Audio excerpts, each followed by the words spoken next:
Hey Luna, Hej. hvor ofte optræder uselviske handlinger versus selviske handlinger i Koranen? I Koranen står der mange ting på mange forskellige måder. Man har en masse profetiske historier, ligesom i Bibelen. Hvis man skal prøve at opsummere det hele, skal man se på det, som om Gud har givet dig en vejledning, som du enten kan vælge at følge eller lade være. Det er et meget overordnet princip i den islamiske tro, og det står mange steder. Hvis man vil tage ansvar for sine handlinger, hvis man ikke tager ansvar for sine handlinger, er det en synd i Koranen, og man bliver en synder. Hvis man vil væk fra det, skal man bede om tilgivelse for den, som man har syndet imod. Og derefter Gud. Der kommer nafs ind i billedet. Det er også et princip i Koranen, som beskriver menneskets natur og de nemme og spontane valg. Der er selvfølgelig også gange, hvor man bliver nødt til at tænke på sig selv. Men bare det ikke skader andre. Frivillighed en stor rolle i det islamiske trossamfund. Ja, det har det helt klart. Og når man ser i Koranen, når der bliver snakket om Gud, bliver der ofte enten talt om dommedag eller almisse. I hele det islamiske hierarki er almisse den anden mest vigtige. I islam har man også en obligatorisk almisse, som er 2,5% af ens årlige indkomst. Og så har man den frie almisse, som man helt selv er herre over. Den frie er den, der virkelig tæller, da det er ens eget valg og egen intention. Almissen kan være mange forskellige ting, og det er ikke kun penge, men det kan også være gerninger, der tæller. Go. Bliver man straffet for at være selvisk, og bliver man belønnet for at være uselvisk og næstekærlig i islam? Hvis du er selvisk i situationer, hvor du skader andre, er det en synd, og det bliver man straffet for. I islam skelner man mellem at gøre uret mod Gud og gøre uret mod mennesker. Og i det islamiske perspektiv er det at gøre uret mod mennesker dårligere end at gøre uret mod Gud. Hvis man vil have tilgivelse for det, man har gjort, kan man ikke bare bede til Gud, men man skal først have tilgivelse fra de mennesker, man har gjort uret mod. Derefter kan man bede til Gud og få tilgivelse for sine synder.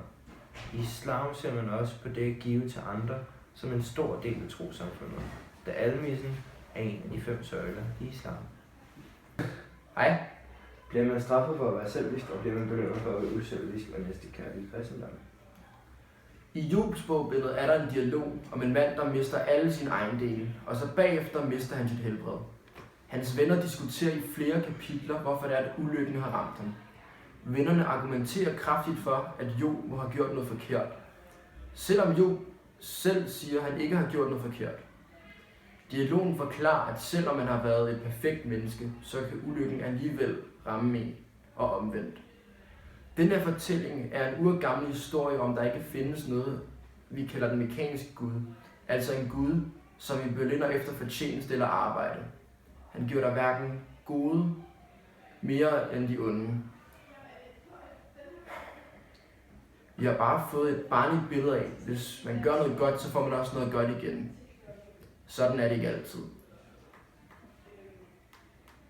Hvad mener du om, at der kunne være en naturlig forklaring for selviske handlinger? Altså, at vi kan styre vores handlinger selv, men at det er en selvfølge for mennesket at tænke på sig selv for at overleve.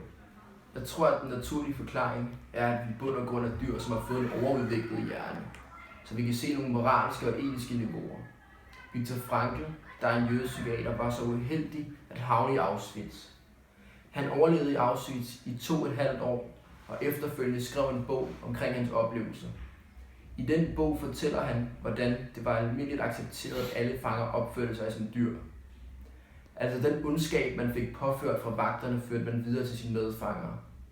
Man kæmpede for sig selv, og ikke for de andre.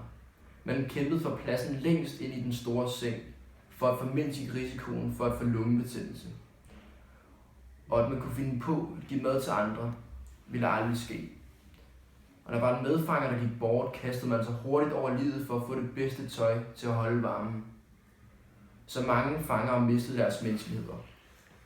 Viktor Frankl oplevede da, at han ville sætte sig over det dyriske niveau og måske give den varme plads i sengen, se der havde behov for det, eller en lille bid kartoffel til den meget svage. Ikke altid, men nogle gange for at være hævet over det dyriske. Har frivillighed en stor rolle i det danske kirkeliv? Frivillighed har en meget stor rolle Mange af dem, som dagligt kommer i kirken, påtager sig en form for frivilligt arbejde. Det kan være at hjælpe med nogle af de små opgaver til at vedligeholde kirken.